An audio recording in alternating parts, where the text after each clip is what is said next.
નહીં તો મત નહીં, આ મામલો આજે વધારે ઉગ્ર બન્યો હતો. ઉમણિયાવદર સહિતના ગ્રામ્યજનોએ આજે ચૂંટણીનો બહિષ્કાર કરી મતદાન કર્યું જ ન હતું. બપોરે 1 વાગ્યા સુધીમાં એક પણ મત પડ્યો ન હતો. ઉમણિયાવદરની પ્રાથમિક શાળા આજે એકદમ ખાલી ખમ અને મતદારોની રાહ જોઈ રહ્યું છે. ત્યારે ઉમણિયાવદરના ગ્રામ્યજનોએ આ બાબતને લઈ તંત્રને જાણ કરી હતી. ત્યારે તંત્ર દ્વારા એવું કહેવામાં આવ્યું હતું કે અમે થોડી જ વારમાં આપની મુલાકાત લઈશું, પણ 1 વાગ્યા સુધી તંત્રના કોઈ પણ અધિકારી ઉમણિયાવદર ગામમાં ડોકાયા જ ન હતા. આજે 26/4/2026 અને રવિવારના રોજ મતદાન ચાલુ થઈ ચૂક્યું છે. નગરપાલિકા મહુવા, તાલુકા પંચાયત મહુવા અને જિલ્લા પંચાયત ભાવનગર તમામ જગ્યાએ આજે મતદાન થઈ રહ્યું છે. ત્યારે કટ નહીં તો મત નહીંના મામલે ઉમણિયાવદરના તમામ ગ્રામ્યજનોએ મતદાન કરવાનો બહિષ્કાર કર્યો છે.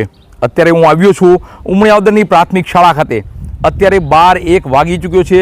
મતદાનનો અડધો સમય વયો ગયો છે, છતાં પણ અહીં આ ઉમણિયાવદરની પ્રાથમિક શાળા ખાતે એક પણ મત પડ્યો નથી કે કોઈ મતદાન કર્યું નથી.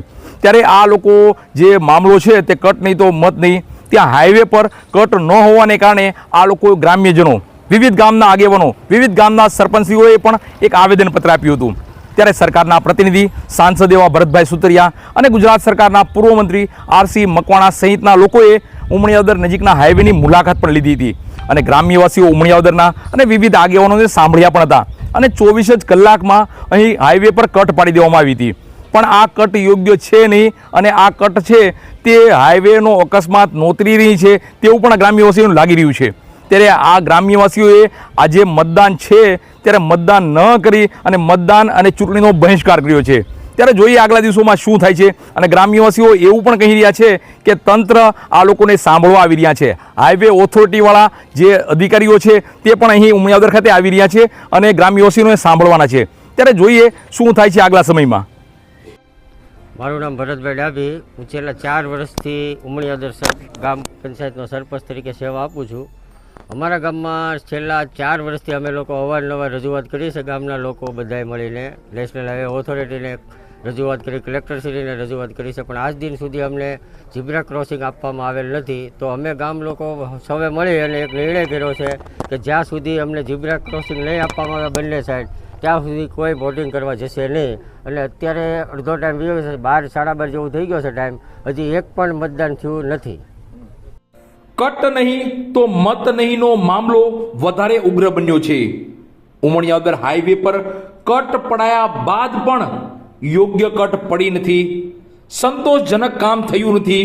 તે મામલે આજે ઉમણિયાવદર ગામના લોકોએ ચૂંટણીનો સંપૂર્ણ બહિષ્કાર કરી મતદાનથી અળગા રહ્યા હતા. આ બાબતે વિગત જોઈએ તો ઉમણિયાવદર નજીક હાઈવે પર કટ અથવા ઝીબ્રા ક્રોસિંગ ન હોવાને કારણે ઉમણિયાવદર સહિતના ગ્રામ્ય વિસ્તારના લોકોને 5 થી 7 કિલોમીટર ફરીને જવું પડતું હતું. અને આ બાબતે ઉમણિયાવદર સહિતના ગ્રામ્યજનો, વિવિધ આગેવાનો, વિવિધ ગામના સરપંચોએ એકત્રિત થઈ આવેદનપત્ર પણ આપ્યું હતું. બાદમાં સરકારશ્રીના પ્રતિનિધિ એવા અમરેલી વિસ્તારના સાંસદ ભરતભાઈ સુતરિયા અને ગુજરાત સરકારના પૂર્વ મંત્રી શ્રી આરસી મકવાણાએ ઉમણિયાવદર ગામના લોકો અને આગેવાનોને સાંભળી હાઈવેની મુલાકાત લીધી હતી. બાદ 24 જ કલાકમાં ઉમણિયાવદર નજીકના હાઈવે પર કટ પડાવી દીધી હતી. પણ ઉમણિયાવદરના ગ્રામ્યજનોનો એવો આક્ષેપ છે કે આ કટ યોગ્ય થઈ નથી, આ કટ સંતોષજનક નથી. વળી આ કટને હિસાબે એક્સિડન્ટનો પણ ભય રહે છે. ત્યારે આજે 26/4/2026 રવિવારના રોજ સ્થાનિક સ્વરાજ્યની ચૂંટણી હોય, ઉમણિયાવદરના ગ્રામ્યજનોએ ચૂંટણીનો સંપૂર્ણ બહિષ્કાર કરી મતદાન કરવાથી અળગા રહ્યા હતા.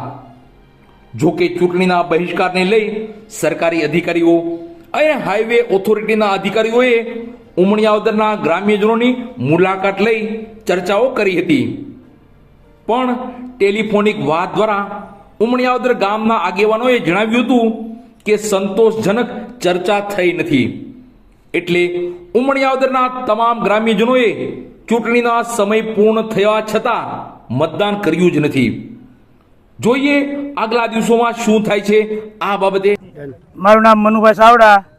આજે અમારા ગામની અંદર ચૂંટણીનું પર્વ ચાલી રહ્યું છે ત્યારે આજે અમારો જે કાંઈ પ્રશ્ન છે હાઈવે ઉપર જે કાંઈ કોબરા બ્રિજ મૂકવામાં નથી આવ્યો અને ઘરનાળું પણ મૂકવામાં નથી આવ્યું, તો આજે અમે સર્વ ગામ ભેગા થઈ અને ચૂંટણીનો બહિષ્કાર કર્યો છે. અત્યાર સુધીમાં એક પણ મત હજી પડ્યો નથી અને તંત્ર પણ ક્યારના આવું કરે છે, પણ હજી તંત્ર પણ કોઈ અહીંયા બતાવવાનું નથી. તો અમે સર્વે ભેગા મળી અને ચૂંટણીનો બહિષ્કાર કર્યો છે. તમારી માંગ હવે શું આમ જીબ્રા ક્રોસિંગ ત્યારથી તમે શું માંગ કરો છો અત્યારે?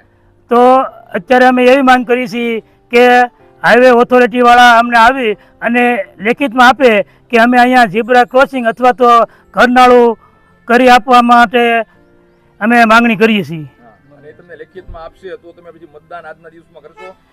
જો એ અમને લેખિતમાં આપશે તો આજે તો અમારા મજૂર વર્ગનું ગામ છે, બધા મજૂરીએ વ્યા ગયા છે, અને જો લેખિતમાં એ અમને આપશે કે ઓથોરિટી આપશે તો અમે આવતીકાલે મતદાન કરવા માટે તૈયાર છીએ.